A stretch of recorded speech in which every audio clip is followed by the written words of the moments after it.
Hey, everybody, we are back with Atlanta Up Close. I am Maria, your host, and today my guest is none other than Dr. Bernice A. King. How are you doing?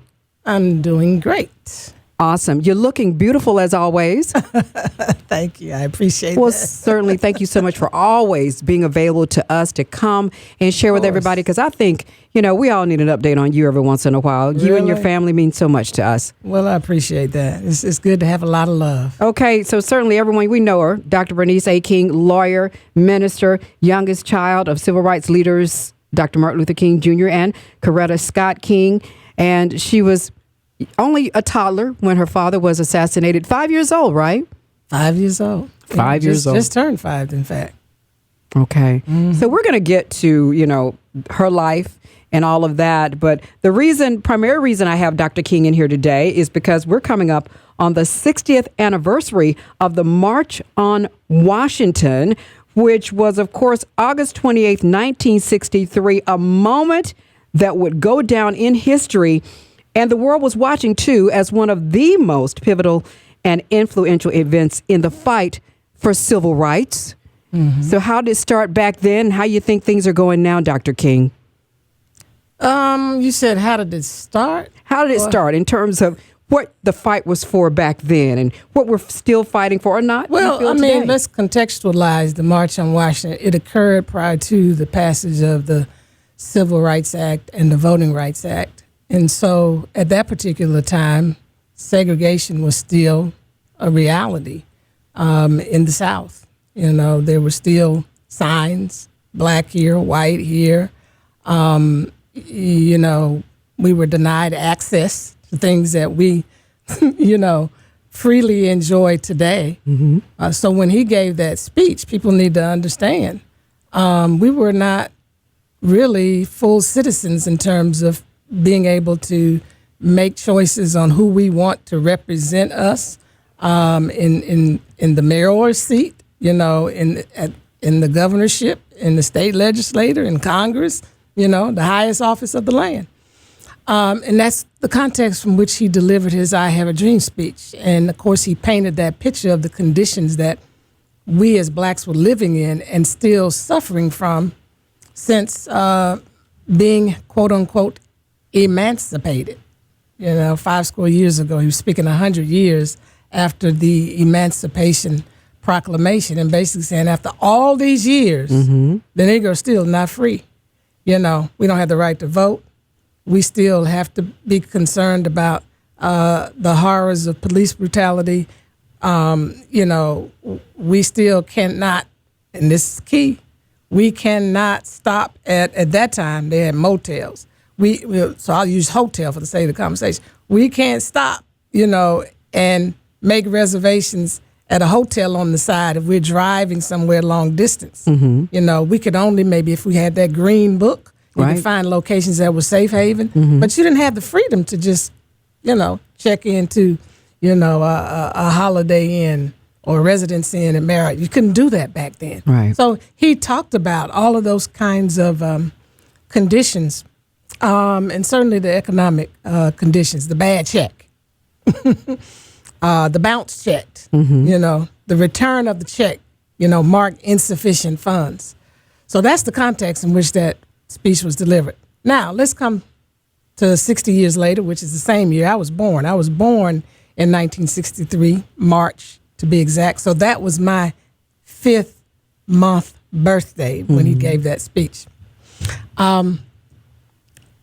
Now, we have the Civil Rights Act, the Voting Rights Act, albeit, watered down, Fair Housing Act, albeit we still have discriminatory practices in housing, still redlining, not by law, though. And this is key. The one fundamental thing, if you say overall, that the civil rights movement under my father's leadership accomplished, it accomplished the elimination of de jure segregation. That means by law. Mm-hmm.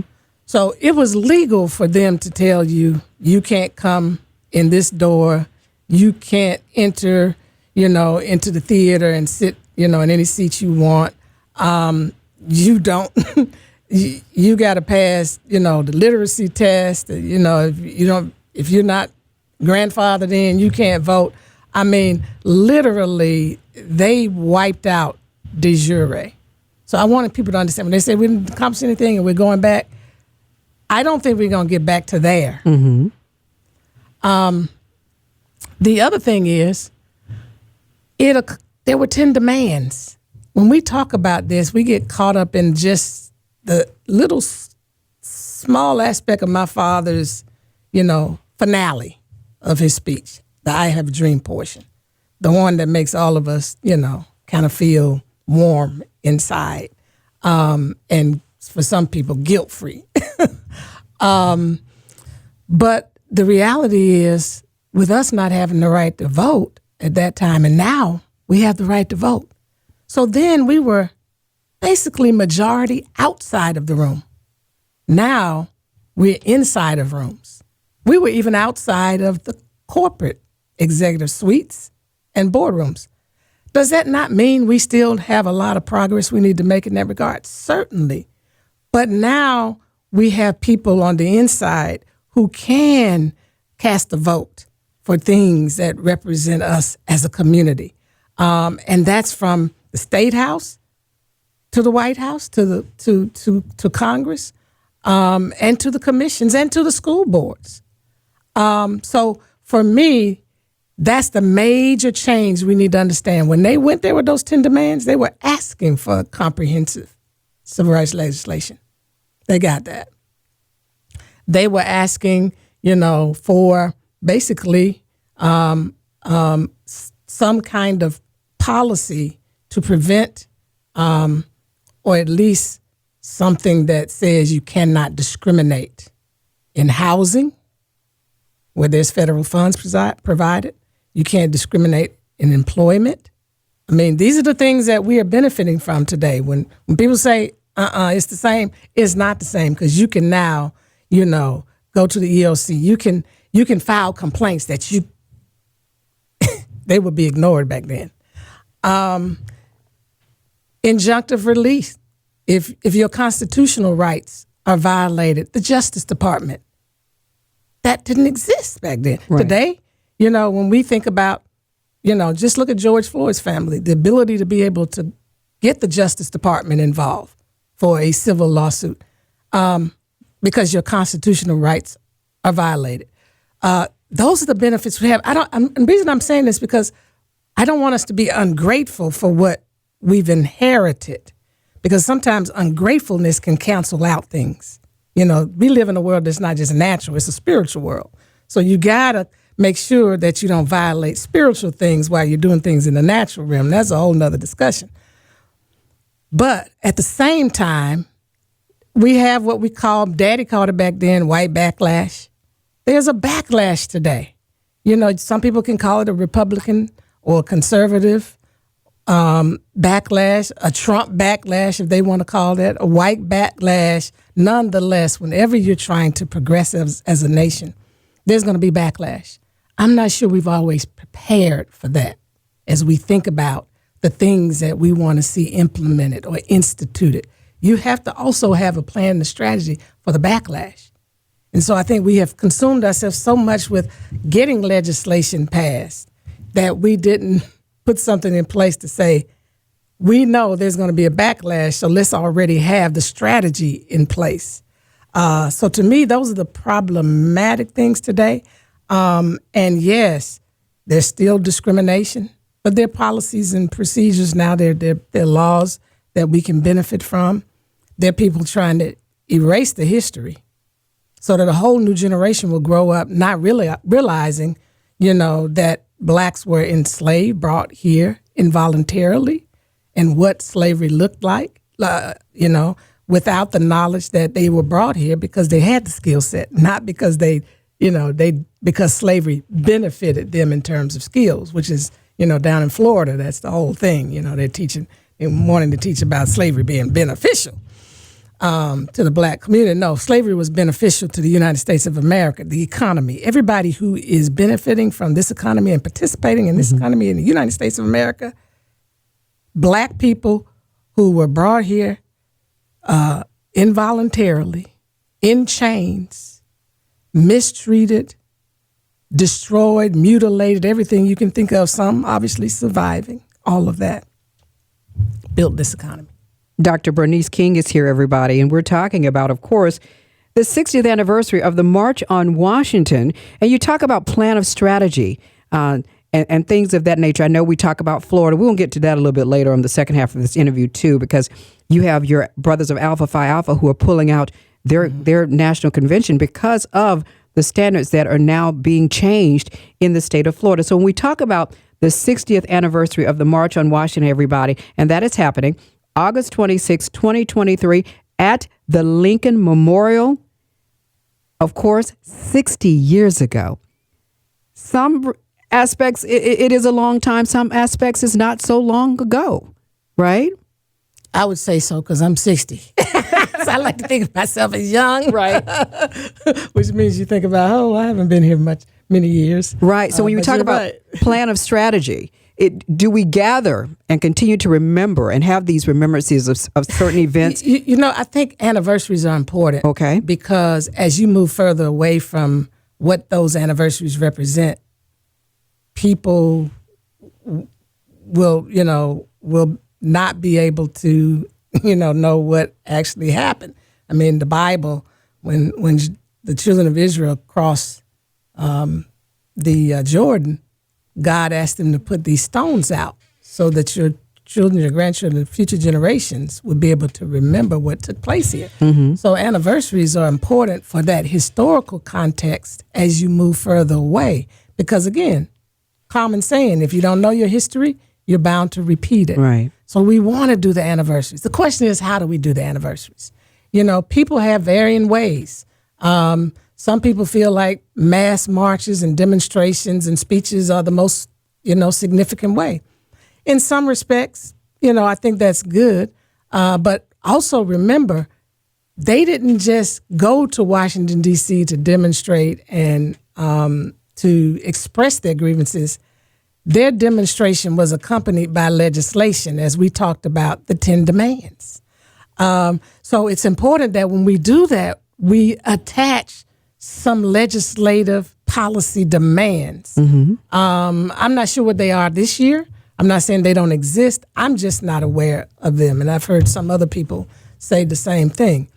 I think we have to find a way going forward to utilize this moment to strategize on solutions that are even bigger than policy. Such as?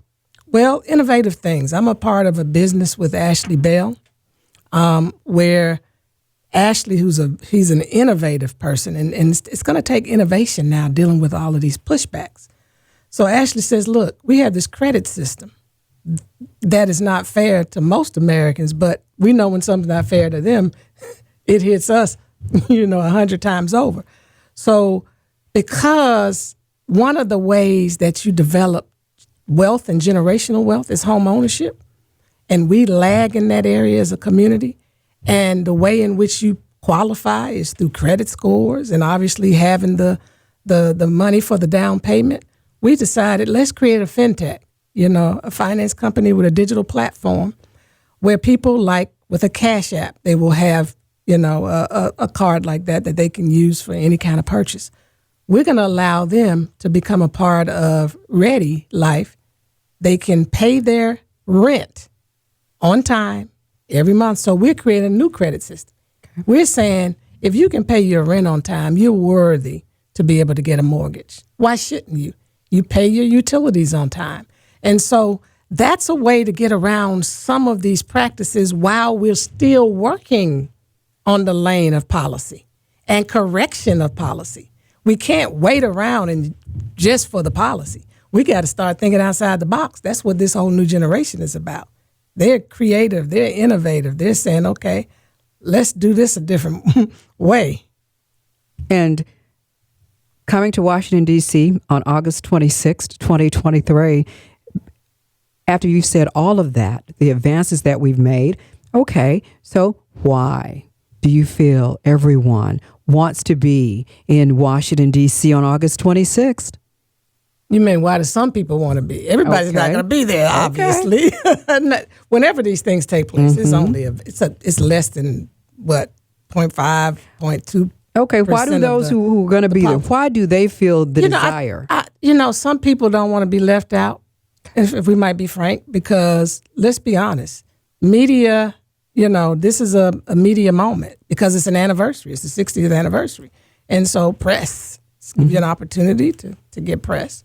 Other people are there because they feel like the struggle still continues. And like our ancestors, we need to return to Washington and we need to speak about those things that our country is still wrestling with since 1960 and the things that we need to start thinking about that wasn't present in 1960, like AI, which is a danger and a harm to all of humanity, which means it's a danger and harm to all of humanity. It certainly is going to impact the Black community 100 times over as everything. When everybody else catches, when the white people catch cold, what do we catch?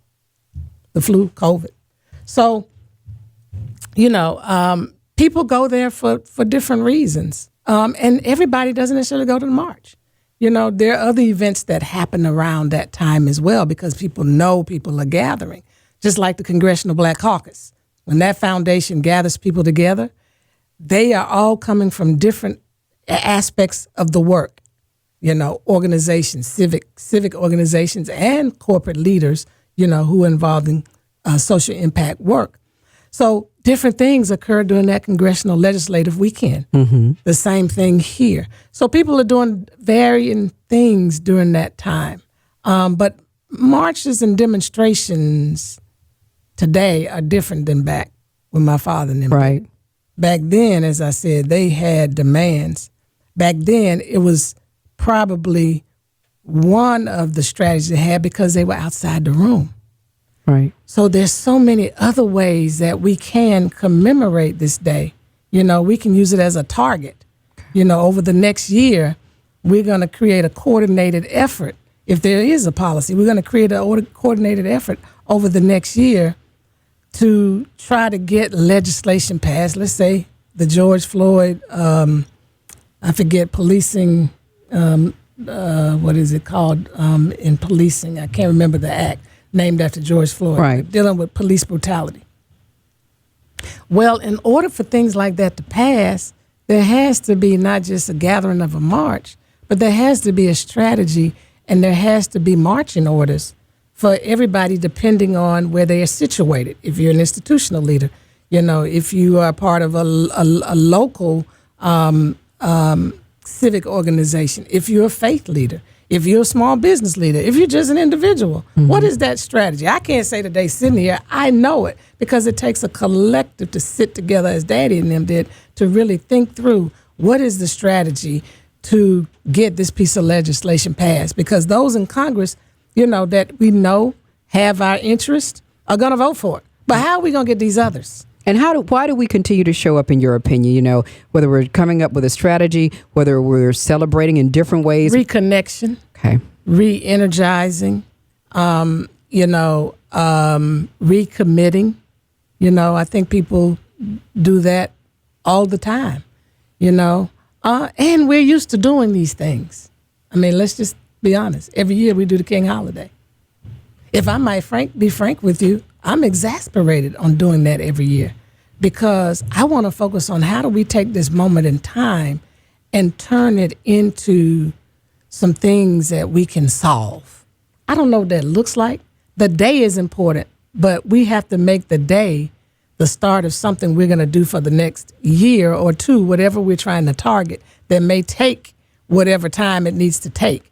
So, that's just me. Right. Dr. Bernice King is here, everybody. We're going to take a short break. Thank you so much for being here. Thank you. When we return, everybody, we're going to talk to Dr. Bernice King, CEO of the King Center, about her father's dream and getting there and fulfilling the legacy. Okay? You down for that? All right, down. Okay, everybody. We'll be back in just a moment.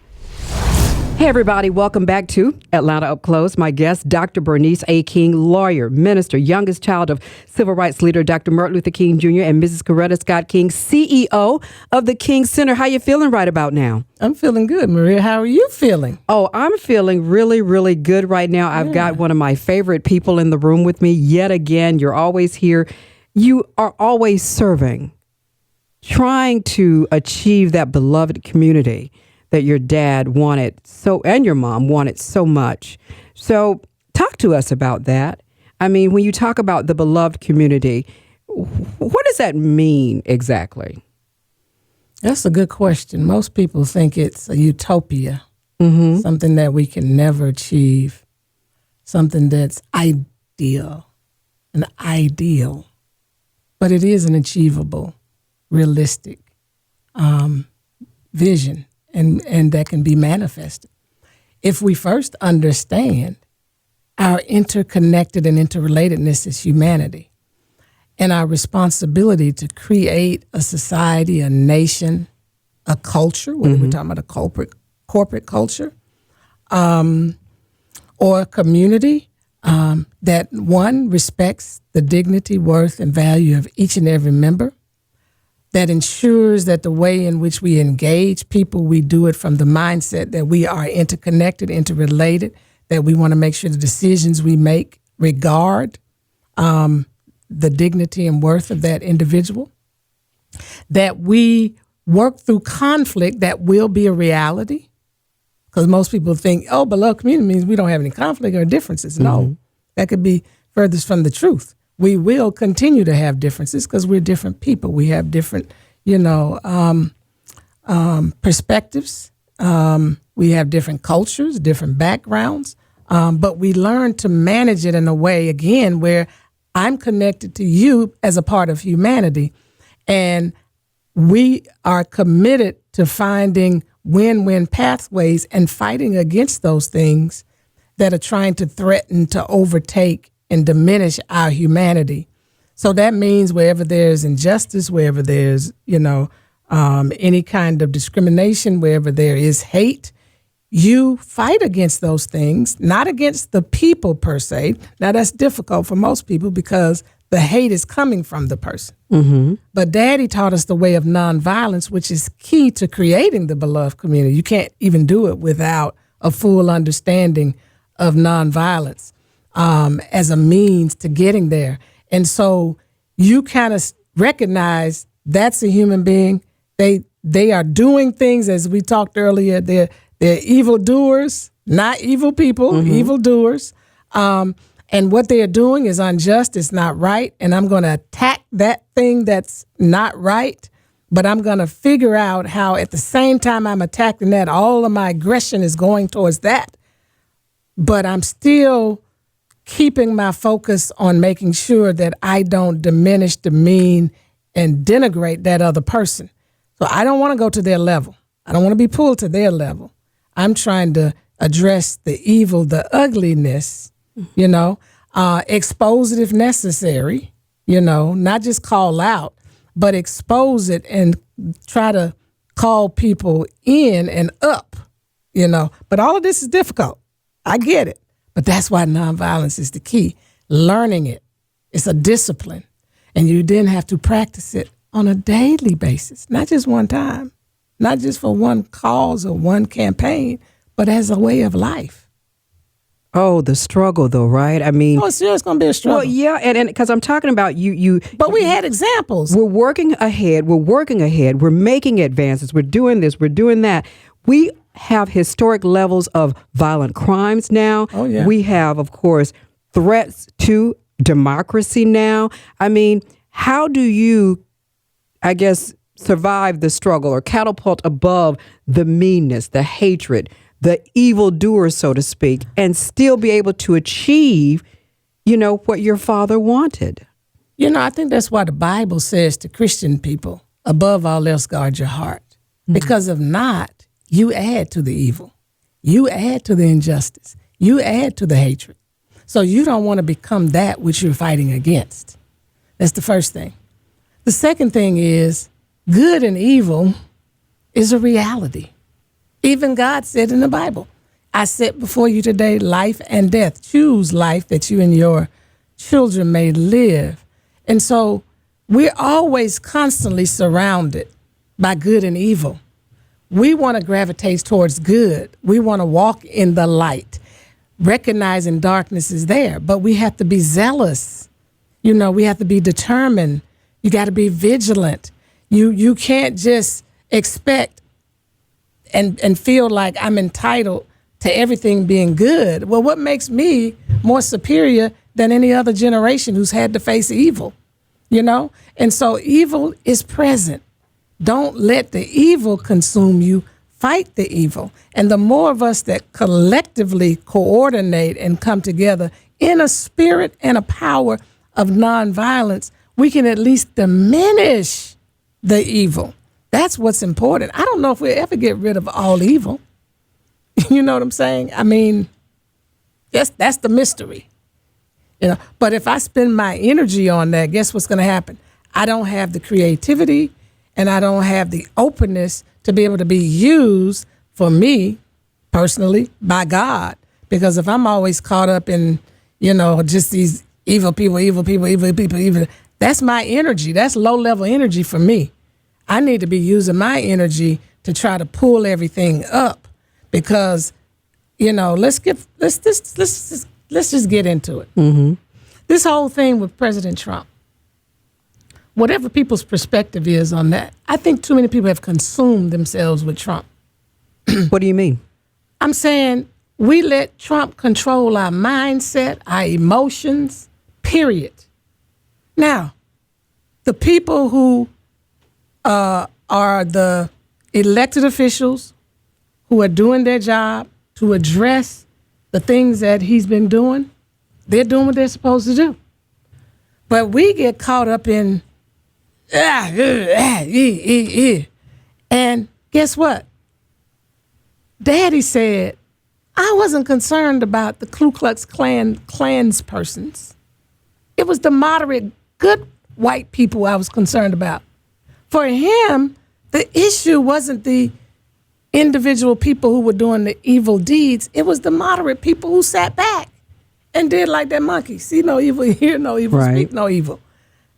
There are people out there who are, quote unquote, Trump supporters. Our posture is push them to the side, cancel them, they're crazy, whatever. But that doesn't seem to be so easy to do, Dr. King. There are people that do it. Mm-hmm. It doesn't mean that you're called to do it. But you have to recognize, what if that were you? We're kind of arrogant about where we are in life, all of us. Mm-hmm. You know, I'm the goody two-shoe. I'm the righteous one. Well, okay. But what if you were the unrighteous one? You know, would you want somebody to leave you over there in your unrighteousness and dismiss you and throw you out? So we're consuming a lot of time because the people who are dealing with Trump, you know, Fonnie Willis and the rest of them. So why use our energy being caught up in that? We need to be using our energy to address the things that have been threatening us and trying to take us backwards. What's happening, you know, across the country with the voting rights, with CRT, we're so caught up in that. Let that run its course over there. What is your energy going to do to make a difference in that? And if you get caught up in that, you become stifled. We need your energy focusing on the good, you know, coming up with solutions, mm-hmm. figuring out how to, for those who are called, let me make this clear. How do you connect with those who identify with Trump? We don't want to do that. It's like, But there are people that do that. I mean, look, my daddy went to see a man that called him a notorious liar, J. Edgar Hoover. Mm-hmm. You know, he didn't hate J. Edgar Hoover. He didn't agree with him.